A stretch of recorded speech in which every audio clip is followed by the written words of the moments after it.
Students, I myself is Dr. Santosh Bhandari and today we will study about acceptance यानी कि स्वीकृति. Now what is an acceptance? According to section 2b, a contract emerges from the acceptance of an offer. Acceptance is the act of assenting by the offeree to an offer. Now according to section 2b, when a person to whom the proposal is made signifies his assent thereto, the proposal is said to be accepted. A proposal when accept becomes a promise. यानी कि स्वीकृति क्या है कि जब जिस प्रस्तावक के सामने हमने प्रस्ताव किया था, अगर उस पर अपनी सहमति दे देता है, उस पर अपनी सम्मति दे देता है, तो उसे हम स्वीकृति कहते हैं. सेक्शन 2b के अकॉर्डिंग वह व्यक्ति जिसके समक्ष प्रस्ताव किया गया है, प्रस्ताव के प्रति अपनी सम्मति प्रकट कर देता है, तो प्रस्ताव स्वीकृत हुआ समझा जाता है. अब हम नेक्स्ट पढ़ेंगे स्वीकृति के संबंध में वैधानिक नियम क्या क्या हैं. First is acceptance must be absolute and unqualified. It means स्वीकृति पूर्ण तथा शर्त रहित होनी चाहिए. Now, in order to convert an offer into a binding contract, the acceptance must be absolute and unqualified, or we can say it must be unconditional. यानी कि वैध स्वीकृति के संबंध में प्रथम नियम ही यही है कि स्वीकृति पूर्ण तथा शर्त रहित होनी चाहिए. पूर्ण तथा शर्त रहित स्वीकृति का अर्थ यह है कि जिस तरह से प्रस्ताव किया गया है, स्वीकृति उसी रूप में की जानी चाहिए. यदि हम संपूर्ण प्रस्ताव को स्वीकृति यदि नहीं दी जाती है, तो वह स्वीकृति वैध स्वीकृति नहीं मानी जाती है. इसी प्रकार यदि स्वीकृति में किसी प्रकार की कोई शर्त जोड़ दी जाती है, तो भी वह वैध स्वीकृति नहीं मानी जाती है. अब सपोज करो ए है, उसने बी को ऑफर दिया कि मैं अपना मकान 50 लाख रुपए में बेचना चाहता हूँ. अब बी अपनी और मुझे कैश में पेमेंट चाहिए. अब बी उसे कह रहा है कि हाँ, मैं आपका मकान खरीदने को तैयार हूँ, लेकिन मैं जो है पेमेंट कैश में नहीं कर पाऊँगा. मैं आपको यानी कि मैं अभी नकद अभी नहीं भुगतान कर पाऊँगा, मैं आपको 1 महीने के बाद भुगतान करूँगा. तो हम कहेंगे कि यह स्वीकृति नहीं मानी जाएगी, अपितु यह प्रति प्रस्ताव है. Second is it must be in a prescribed manner.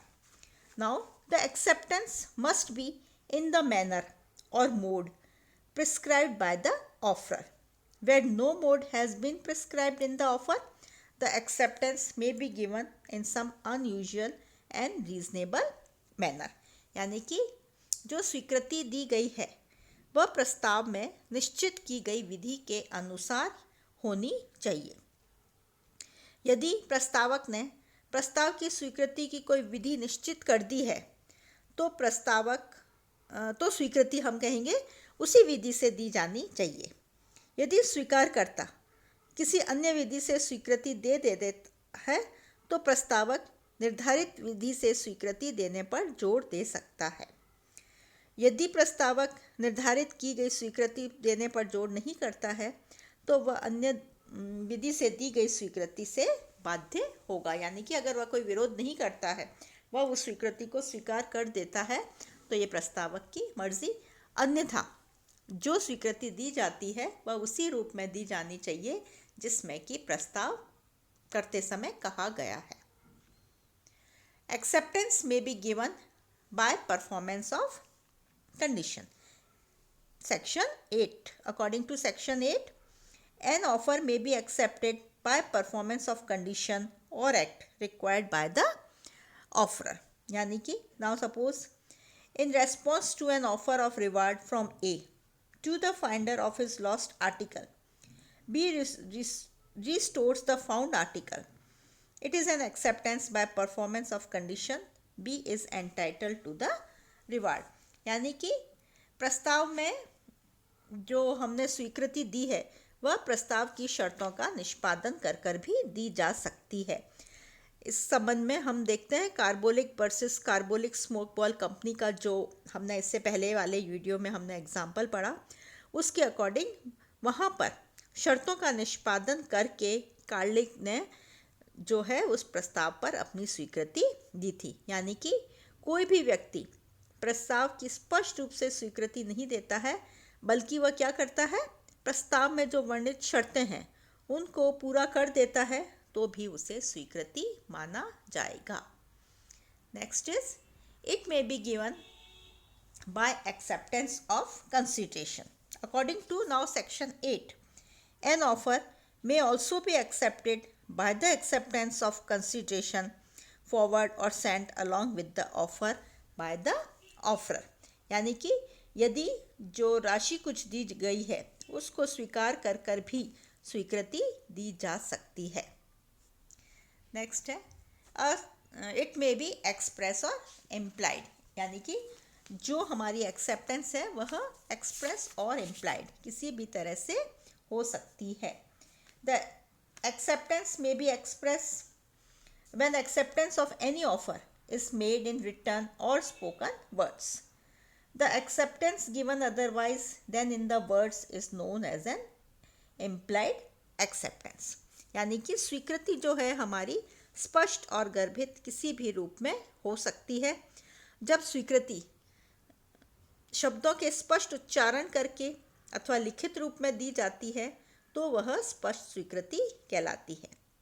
जब शब्दों के अतिरिक्त अन्य किसी भी प्रकार से स्वीकृति दी जाती है तब वह गर्भित स्वीकृति कहलाती है। Next is it may be given within specified or reasonable time. Where offeror has prescribed any time limit for acceptance of the offer, it must be accepted within that time. Where no time limit has been prescribed, it must be given within a reasonable time। यानी कि स्वीकृति निर्धारित समय पर ही दी जानी चाहिए। अब हम कहेंगे कि स्वीकृति के वैध होने के लिए यह अत्यंत महत्वपूर्ण है कि स्वीकृति एक निश्चित समय में दी जानी चाहिए। निर्धारित समय बीत जाने के बाद दी गई स्वीकृति से अनुबंध का निर्माण नहीं होता है। It must be given while the offer is in force. Now acceptance must be given before the offer has been withdrawn, or we can say it has been revoked। यानी कि स्वीकृति जो है जो समय दे रखा है, या हम कहें कि स्वीकृति का अंत, प्रस्ताव का अंत होने से पहले ही स्वीकृति दी जानी चाहिए। उसके बाद दी गई स्वीकृति नहीं मानी जाती है।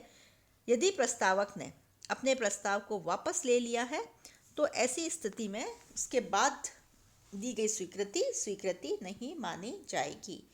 It must not preceded an offer. The acceptance must be given only after the communication of the offer is complete. If the acceptor has no knowledge of the offer, he cannot accept it. Now in this point we can refer the case of Lalman Shukla versus Gauridat, which we have discussed in the previous video। यानी कि स्वीकृति जो है प्रस्ताव की जानकारी के बिना स्वीकृति नहीं दी जा सकती है।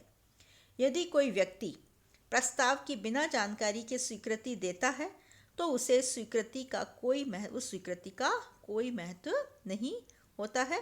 इस संबंध में हमने लालमन शुक्ला वर्सेस गौरी दत्त वाला केस जो था हमारे पहले वाले वीडियो में हमने डिस्कस किया था कि गौरी दत्त का जो भतीजा गुम गया था, जिसे लालमन ढूंढकर वापस लाया था, और लाने के बाद में उसे जानकारी मिली थी कि इसके लिए कोई इनाम की घोषणा की गई है, तो उसने इनाम के लिए कहा तो उसे यहाँ पर इनाम नहीं दिया गया, क्योंकि जो उसने कार्य किया था वह उसने प्रस्ताव की बिना जानकारी के किया था। इसलिए क्या ज़रूरी है, प्रस्ताव की बिना जानकारी के यदि कोई कार्य किया जाता है तो उसे स्वीकृति नहीं माना जाएगा। Thank you. अभी स्वीकृति के और भी कई पॉइंट्स बाकी हैं, तो आप उन पॉइंट्स नेक्स्ट देखने के लिए नेक्स्ट वीडियो को ज़रूर देखें। Thank you.